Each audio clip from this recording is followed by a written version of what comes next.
Hindi katulad yung dati din wala kaming kuryente, ngayon po may kuryente na kami. Yung nakaraang taon pa po kami may kuryente na, mga 10 years na kami na may kuryente, di ba? Dito din katulad dito mga Cloud Bisaya diyan. Pakita ko po sa inyo. Katulad dito, hindi namin to nalinisan dahil susunod naman tong araw.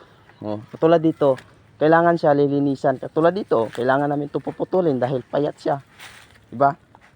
Bakit pumayat siya? Dahil po sa sira niya ng puno. Tapos yung mga dumido, yung mga gaud-gaud, yun mga damo o mga gaud sa Bisaya pa, gaud.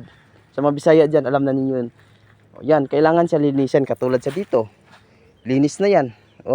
Okay lang yung mga damo-damo yan, walang problema yan. Yun po ang mas importante kung dito ka sa mga farmers, para tulad dito. Tulad dito, damo. Di ba? Kung hindi mo siya lilinisin, kawawa yung saging natin.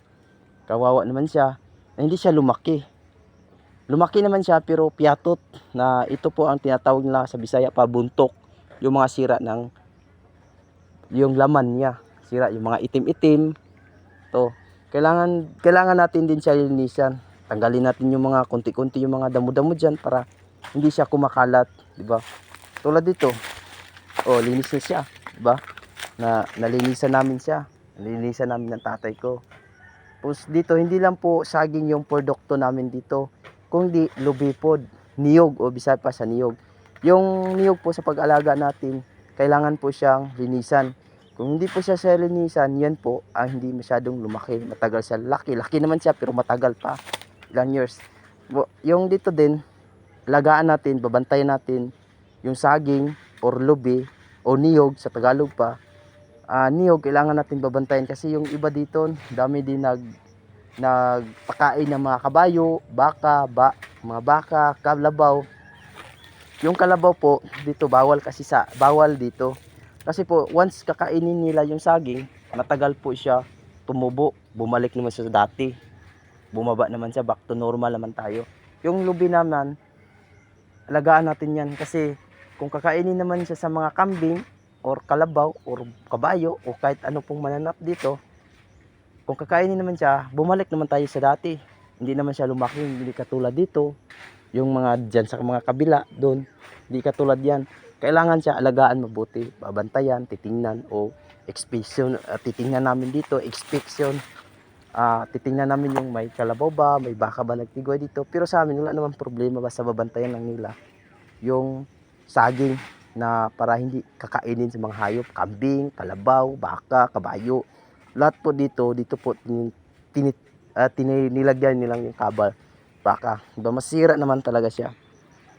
Masisira naman siya dito, yung mga ano namin. Ito katulad dito, dami yung mga sagbot, dami yung mga damos, Bisaya pa sagbot.